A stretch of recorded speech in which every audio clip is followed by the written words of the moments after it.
How to deal with your son being gay? I'm a big believer in speaking from experience, and I don't have much in this particular area. But Becky Mackintosh does, and she's here today at Live on Purpose TV.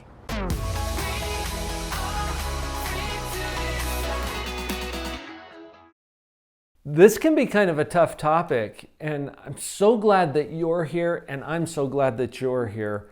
Folks, this is Becky Mackintosh, dear friend of mine who has reasons to know about what we're talking about here today. Becky, do you want to share some of your story just to give that context to our viewers today? So my 24-year-old son told me, "Mom, I'm gay, and you're the first person that I've talked to about this." And that broke my heart, thinking that for 24 years he kept that to himself.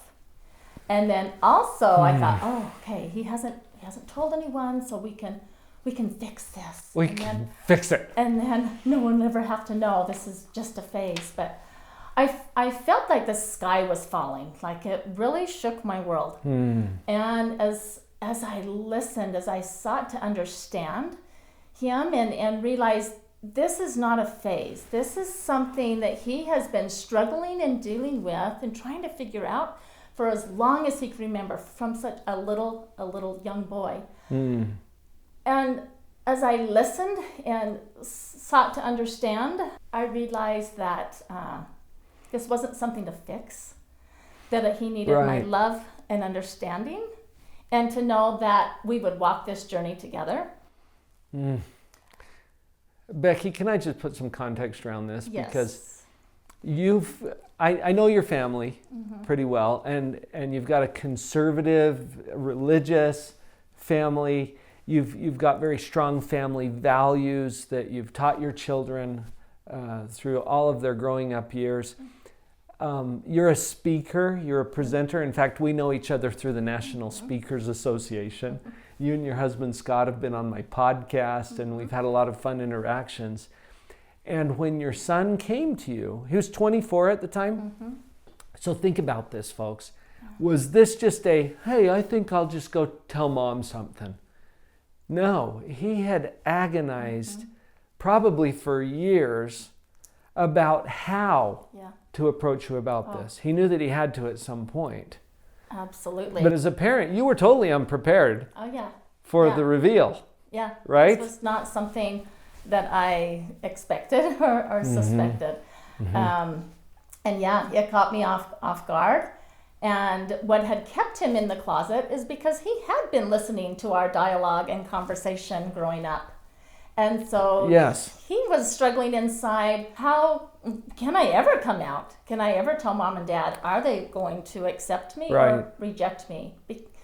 And as I have become public about this, and we've shared our story on several different mediums and have people reach out to me and hear their stories, I've come to a better understanding and realization that, it's scary to be vulnerable and to come out, and especially to your parents. You don't know if they're going to reject you, how they're going to respond. I tell you the best way, and I made lots of mistakes, so I learned. Okay, so you've learned from experience, Becky. Experience, yes. But I've learned that you will never regret saying I love you. You will never regret seeking to understand. You will never regret just throwing your arms around your son or daughter and hugging them and thanking them for trusting you with this about them and assuring them that you love them no matter what, that this doesn't change anything. And it's important that you treat them the same person as they were yesterday before you knew. They're the same person. Well, what's changed? The same, unless you were treating them poorly before. At that point, you do better. Well, what has changed? Nothing has changed except your knowledge. Right. They are the same person. They've been agonizing about this forever. You're new to the party here. And so keeping that in perspective, I love the way you phrased that, Becky. You will never regret expressions of love, expressions of support, expressions of appreciation that they trust you enough to share this information with you. You'll never regret those. Some of the things that you say or do, you might regret. Yeah, absolutely. Later on. Yeah. And if you've said those harsh things, it's never too late to apologize. It's never too late to say, good point. I'm sorry. But, you're speaking from what you think is a place of love.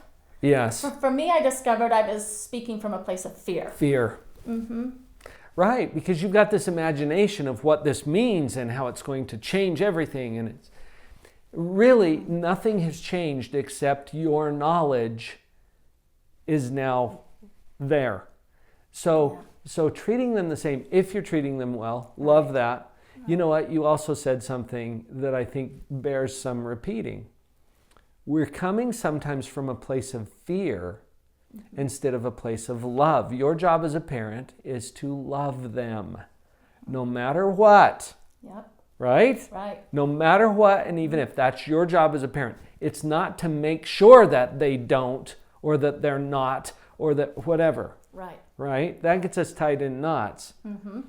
I love your approach here, Becky, because it's coming from a place of love. You will never regret sharing those expressions of love. So start with that and realize that some of the alarm that's going on in your own mind is from a place of fear. Right.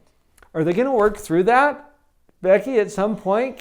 Yes. Can you overcome the urgency? And You can. And another thing I need to mention that I find that parents go through a grieving process. And I did too. Oh, yeah. You grieve what you envisioned your child's life was going to look like. Yeah. And that takes some time to get through that and to process that and wrap your brain around possibly a family that may look different than what you had envisioned. Yes. And reach a point that that's okay. You know what, Becky? When does it turn out the way we expected it to? Never. I have 7 children. You got and so far?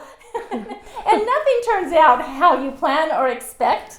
But that's where the growth comes in, and that's where the beauty of diversity comes in too, and learning to work together and communicate. Right. And that's another thing. Communication is key, and to keep those lines of communication open. This is part of the grand adventure of parenting. You never know exactly what you're going to get. Never.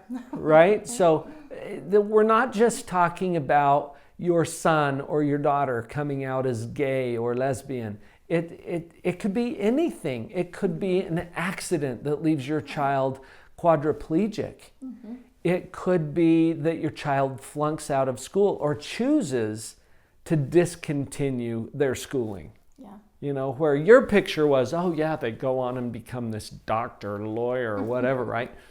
We get to adjust our expectations all the time. So this is just one of those things. It tends to pack a little more emotional power, though, partially because of some of the strongly held beliefs or traditions that we have, the family values that we have. Your son was a little hesitant at first, well, maybe a lot hesitant. Yeah, a lot hesitant. Because he knew that mom and dad are not going to approve of this, right? Yeah. And so what courage it takes to actually come out. But that also informs us a little bit as parents as to how we can set up a culture within the family, like you're saying, of communication. Right. Open communication. You can talk to me, you can talk to us about anything, anything on this planet. We can discuss, we can have some open dialogue about here in this family. That's key. Helpful. For me, I wanted our family to stay together. And every conversation you have with your child is either creating a stronger bond or it's driving in a wedge. And with everything that you say in your conversations, your child is deciding how much they can share with you, how much you can stand about this, how much you can take. So having that open dialogue and creating a safe place that no matter what you share with me, I will love you. No that matter there what. is nothing that you can do that will put you outside the family circle, which is also key, because I have a lot of parents like, oh, we have younger children and younger grandchildren, and we did too. What message is this going to send to them?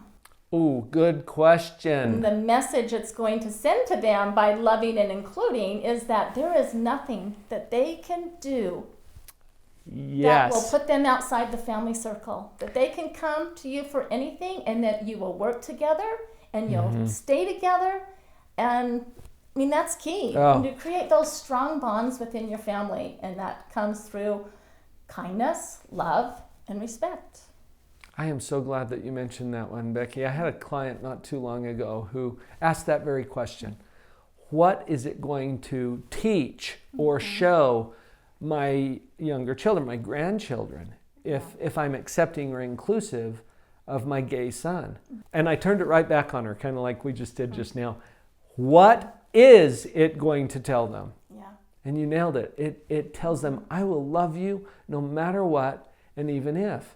Yeah. Now, there might be some anxiety coming up in your mind about, yeah, but what about our family values? And folks, your kids already know, right? Yeah. You've You spent know your values. your whole parenting life teaching them what your values are. They know. And I've interviewed the kids. Do you know what your family values are? Oh, yeah. They know. That doesn't mean they always conform their life into the same kind of a little mold that you've envisioned for them. But they already know. And so do your younger kids and your grandkids. So let's send a powerful message that we are committed to our number one job as a parent, which is to love them no matter what, and even if. That's right. Nice. So Becky, in the spirit of open communication, can you share with us some things that you've found that are helpful, maybe in terms of how we interact with our child who has just done this big reveal, come out of the closet? What's a more helpful place than that fear we were talking about earlier? Yeah. Some great questions to ask your child, and to be able to create that safe space and the communication is, what has this been like for you? What is... Oh, brilliant. Yeah. It's not about me. Right. Right. That's the brilliance of it, Becky, because we get out of our own way and put the focus back where it needs to be right now. What has this been like for you? Oh, wow, powerful. What has been the hardest part? And it might be the conversation they're having right now with you. Exactly. Most likely it is. I hear that so often. Yeah. It's telling you. Yeah. Wouldn't you love for your child to have an experience where, oh, I am so relieved to just, have you in the loop now, Mom or Dad, to know that you know, and to have you respond with such love. Yeah. And it is such a relief. Our son described it as this weight being lifted off of his shoulders. Oh, I to bet. be able to have his parents know, and then his siblings know, to no longer feel like he's living a lie or keeping something hidden, that he could have an open conversation Right. and be loved and accepted for who he is, and not for someone he's pretending to be. Yes. And one other thing that I have found is so key and so important is to ask, how can I best support you? And even, asking God, Yeah. how can I be the best parent for this child?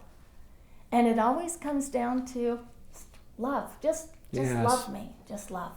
That's probably what they're going to say. I love that question, because you're shifting, instead of, well, here's what you need to do, which you might be inclined to do as a parent. That's not helpful. No. Would you agree? Not at all. So instead, we're taking a position of, tell me how I can best support you right now. And they're probably going to say, just love me. They might also give you some ideas you hadn't thought of. Right. And just be open to those, because they've thought about this a whole lot more than you have at this point. Would you agree? Absolutely. Oh, yeah. I hope you got a feel from that of the positive energy that can happen even in a difficult circumstance. Follow some of Becky's advice, and I think you're going to see some really great results.